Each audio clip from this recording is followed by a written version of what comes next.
cabeça inicialmente.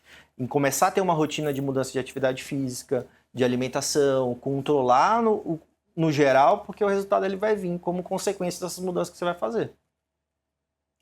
E os implantes hormonais são muito caros? Ele tem um custo um pouco mais elevado, assim. Tem um custo... A partir de quanto? Olha, depende muito da indicação, Gi. Na mulher, geralmente a gente tem que colocar um pouco mais de pellets, né? Para o pessoal entender. Os pellets são os dispositivos que a gente coloca, né? Existem diversos, igual eu citei para vocês. Gestrinona, testosterona, estradiol. Aí tudo depende da dose que a gente vai colocar nessa paciente. Vamos fazer um tratamento com a gestrinona. Aí geralmente você tem que colocar mais. Você vai fazer o bloqueio menstrual, você vai tratar a endometriose, que aí você tem que bloquear a parte menstrual. Aí você tem que usar ali 4, 5 pellets aproximadamente. Isso, em reais, uma estimativa entre 3 e 5 mil por 6 meses. E se não for é que vai ser mensal, tá? Um hormônio assim, eu tô com uma baixa de testosterona e eu escolho colocar um chip, né? O implante. Um implante, isso que vocês falam. Quanto que fica, mais ou menos? Se for testosterona, somente a testosterona, R$1.000, aproximadamente. É a partir de quanto? Entre 1.000 e 2.000. E dura 3 meses? 6 meses. E se der alguma coisa, algum efeito colateral, tem como tirar? Ou você consegue controlar isso? É no computador, né, que vocês vão liberando?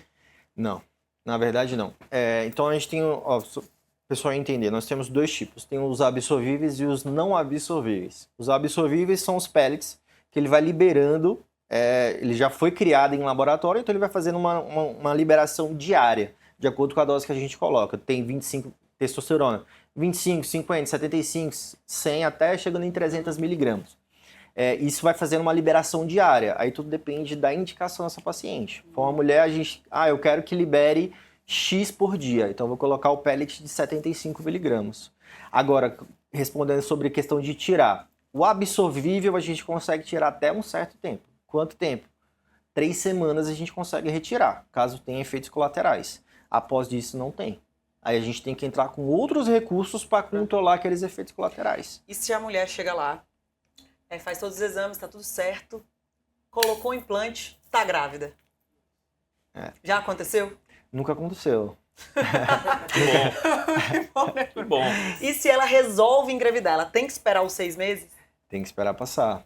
Não é que tem que esperar, mas é porque realmente não vai conseguir engravidar. Não vai conseguir engravidar. Vai impedir. Mas pode acontecer. Pode acontecer. Aí a gente tem que tratar de alguns recursos para controlar aqueles hormônios que a gente colocou. Ô, doutor, desculpa a minha ignorância. Qual é a diferença da nutrologia para endocrinologia? Onde vocês se encontram aí? Olha, eu costumo falar que são bem semelhantes, assim, na verdade, tá? Então, a nutrologia, na verdade, é uma especialidade que ela atua em hospitais também, para a parte nutricional, a parte nutricional mesmo, de fato, de vitaminas, parte metabólica como um todo do paciente.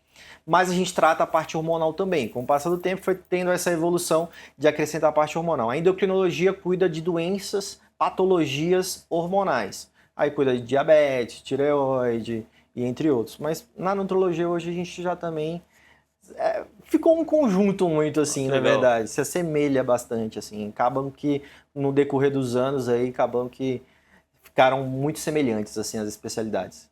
Bacana. Nós recebemos semana passada outro também especialista, outro médico, e eu comentei até com ele que eu tomei, né, um susto, tive uma grande decepção quando eu soube que o açaí, né, pra mim era um alimento, assim, pode comer à vontade, porque açaí é natural, açaí é saudável e tal. E eu soube que tem uma quantidade calórica, assim, absurda.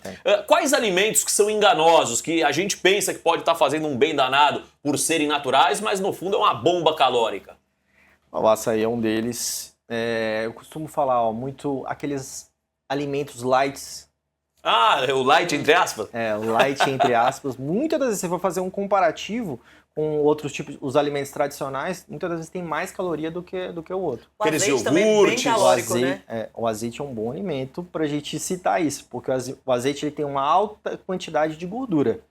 E aí, só para o pessoal entender, nós temos os macronutrientes, proteína, carboidrato e gordura. Proteína e carboidrato tem 4 calorias a cada grama. Cada grama de gordura tem 9 calorias. Tem mais do que o dobro. E aí, azeite tem muita gordura. Por mais que seja uma gordura boa, mas tem muita gordura. Então ele é muito calórico. Se o Abacate. Se o meu objetivo não é ganhar massa magra, mas eliminar a gordura, então eu tô fazendo errado. Comer uma salada com muito azeite. Tá Exato. cheio de caloria e tô achando que tô arrasando e não emagreço. E pior que é gostoso. Quanto mais azeite, fica mais gostoso. Ele tá Castanha. pensando, tô fazendo tudo errado, doutor. Não, é que eu nem tô tentando ainda, não tô me culpando, mas o azeite, ele dá uma diferença na comida. De Sim, sabor, eu falo, né? sim. Pelo menos pra mim. Castanha do Pará, castanha de caju, tudo é bastante calórico. São alimentos que Água de coco enganam. também, né? Água de coco tem carboidrato, então muitas vezes a pessoa acha que não tem nenhum tipo de carboidrato ali. Mas geralmente um coco tem 10 a 15 gramas de carboidrato, que isso dá entre 40 a mais de 50 calorias aí. E o carboidrato é uma grande questão, né? Ah, tira o carboidrato e emagrece. Só que sem o carboidrato você não consegue treinar, que Tem você fica energia. fraco. Como regular essa conta aí, doutor? Isso é um erro, tá? A gente retirar totalmente o carboidrato. Isso ficou um mito por muito tempo e é um erro também, porque é o que você citou, você não vai ter energia pro dia a dia, porque o carboidrato é a fonte de energia do nosso corpo. Então, se você tirar completamente, você vai ficar irritado, vai ficar indisposto e você não vai conseguir levar isso por muito tempo. Então, o primeiro de tudo é você equilibrar. Você ter um equilíbrio entre carboidrato, gordura e proteína. Um ponto muito importante que muita gente negligencia, não comer proteína. Proteína tem que estar em todas as refeições. Todas as refeições tem que estar, porque é o que vai te trazer saciedade e é o que vai te ajudar na construção de músculo. E quando fala, tem que comer 100 gramas de proteína em cada refeição. 100 gramas de frango não quer dizer que são 100 gramas de proteína. Exatamente. Por quê? Exemplo, 100 gramas de frango, por exemplo, tem em média de 25 a 30 gramas de proteína. Tá? Então entendi. nem toda aquela composição daquele alimento é de proteína. E aí tem gordura, aí tem água e aí tem outros nutrientes dentro. Independente da questão da pauta, que é uma questão importante, né? Os veganos, né? Eles conseguem suprir a taxa nutricional deles somente com, né, produtos sem serem aí a base animal? É possível? Ou fica faltando para eles? É possível, mas é mais difícil. Eu tenho pacientes veganos, vegetarianos, etc. A gente tem que fazer um reforço geralmente com suplementação. Porque geralmente tem aqueles que comem o ovo e tem aqueles que nem ovo comem. Sim. Né? Então aí tudo depende mesmo. Grande maioria não consegue, porque aí você vai usar ervilha, vai usar outros tipos de fontes de proteína que tem pouca proteína e geralmente tem muito carboidrato junto. Então o que acontece muito nesse tipo de paciente acaba consumindo muito carboidrato e pouca proteína, aí você tem que suplementar. Aí tem o whey protein caro, específicos, que são os veganos são mais caros ainda do que os normais. Então, para alcançar tem que realmente suplementar, porque uns alimentos específicos geralmente não conseguem alcançar o mínimo necessário. Esses dias eu tava vendo, ontem inclusive, a Yasmin Brunet, né, que é uma modelo linda, maravilhosa, ela participou do BBB e aí lá, inclusive, rolaram vários comentários falando a respeito da aparência dela, que acho que foi o Rodriguinho que falou, né, que o corpo dela não tá tão bonito como era antes, alguma coisa nesse sentido, criticando Como a se o aparência dele dela. tivesse... Ele tá arrasando, É. falando. E aí ela emagreceu 14 quilos quando ela saiu do BBB. Aí ela disse que foi por uma questão de saúde, que ela tem lipoedema. E doía muito quando ela tava com esses 14 quilos a mais. O que é esse tal de lipoedema que agora parece que tá na moda? Um monte de gente tá falando que tem lipoedema. O lipedema é uma condição crônica, tá? Então ela é uma condição genética. Geralmente está na genética da pessoa, ela adquiriu quando ela nasceu, ou isso veio da família dela, o que for que seja. É uma condição genética e crônica, ou seja, não tem cura.